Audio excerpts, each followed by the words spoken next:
Sa ating NCAA Season 19, labanan po ng EAC Generals at Mapua Cardinals. Halftime score po natin 35-35 rather. 4-point lead for EAC Generals. Ito mga numero, Coach Richard, dikit tayo pero pabor pa rin sa EAC. That's correct. You know, almost same field goal percentage para dito sa EAC at saka sa Mapua. Although ito nga EAC controlling the boards. Turnover points yan ang medyo factor dito, no? Dahil marami na nga pagkakataon itong kanya-kanya kupunan to really take control of this game. Kaya nga lang, they have been sloppy lang sa kanilang execution, mas lalo sa kanilang mga fast break attempts. Kaya naman, ito, dikit pa rin ang laban natin dito sa ating halftime. Natapos po ang first quarter, 10-point lead ang bit-bit ng EAC Generals, 24-14 going to the second quarter. Pero pagdating ng second quarter, nagparamdam ang Mapua Cardinals, natapyas nga po down to 4. Ito na po, umpisa ng ating third quarter. Unang possession na punta sa EAC, but Pascual couldn't score. Cardinals on the run. Isit to Cantos. Nasukal pa. He gets it back. One more serving is good. Maganda rin yung ginagawa ni Isit, no? He's really drawing the defense to him. At kaya naman nalilibre itong malalaki ng Mapua. Galing halftime break yan, ano? Akala mo, manlalamig. Oo. Pero hindi. Onwuberry with a miss. Cardinals on the run. They're dictating the tempo here. Biteng getting the loose ball. Tira niya, wala. On the other end, Tayong Tong to Hamon for 3. Free ball is good. Itong dalawang kupunan na to parang uminom ng energy drink dun sa kanilang dugout dahil coming out of the halftime break, talagang looking to run on every opportunity. 42-37. Cantos, elbow jumper. Couldn't find the target. Deep ni Jesse, wala pa rin. Hamon looking for the point guard. It's 5-on-4. Isit is down on the floor. Onwuberry with a fake. The shot is good and CJ is still in the other end. He was holding on to his right ankle. Mukhang masama yung baksak nito si CJ Isit. And that's a nice shot, Coach.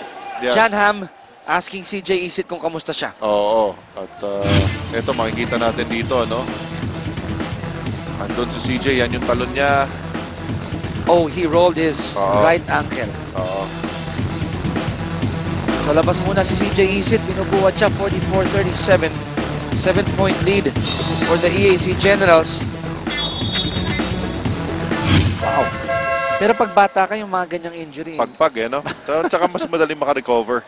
Sa atin ba? Pero kung naka-tape naman yung ankles niya, ano yan kasi may protective tape yan dapat kasi hindi lahat ng players nag-tape mo yan Yes. Pero kung naka-tape yan, it would lessen yung severity of that injury.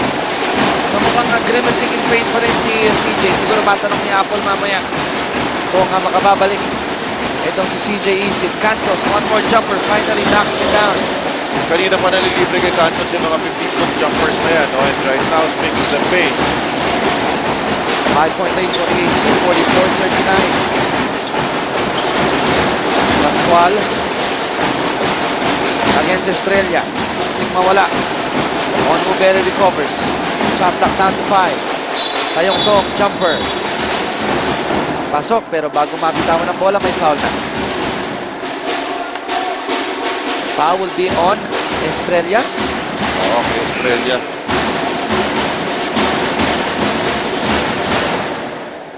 Or on number 4. They're saying it's on Biteng.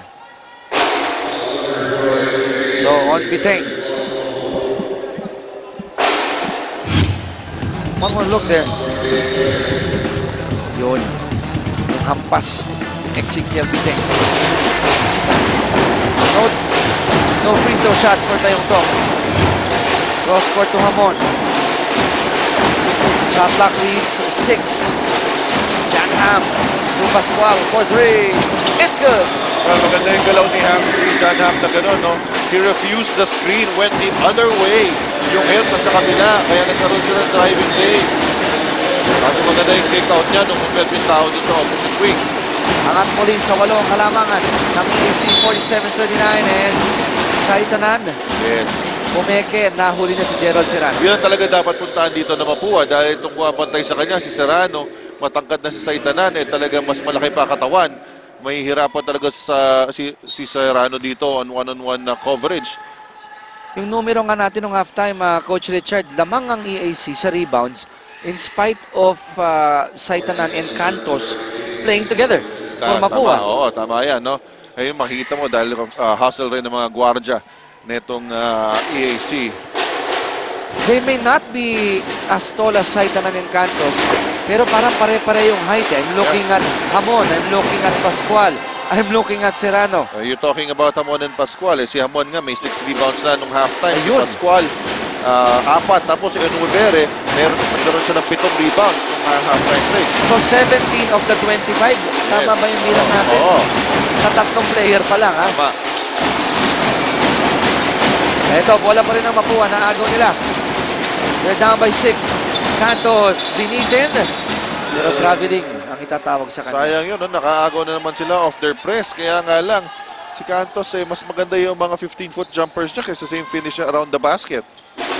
Twice ko nang nakita yan. Agaw din traveling para sa Mapua Cardinals. John Ham, sana nagbaba. Kick out to Serrano. Kontrapelong drive ni Serrano. Pasok.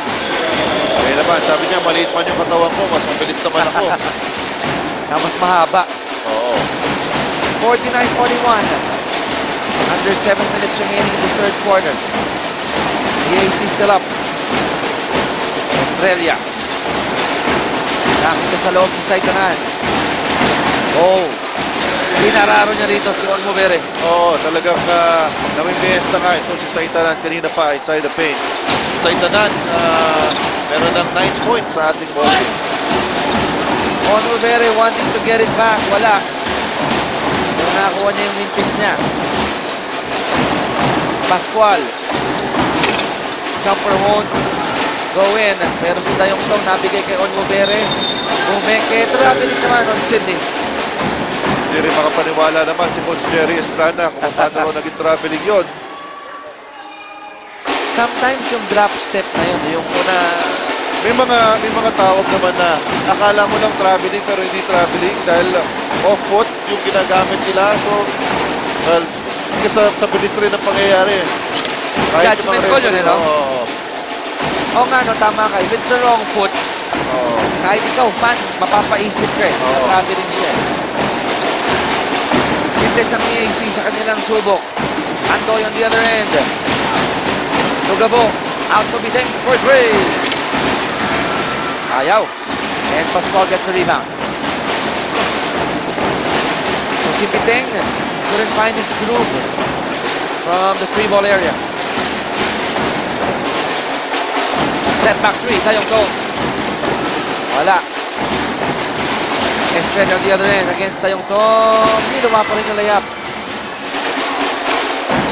Both teams missing on supposedly easy shots. Pero Dayong Tong hits the layup.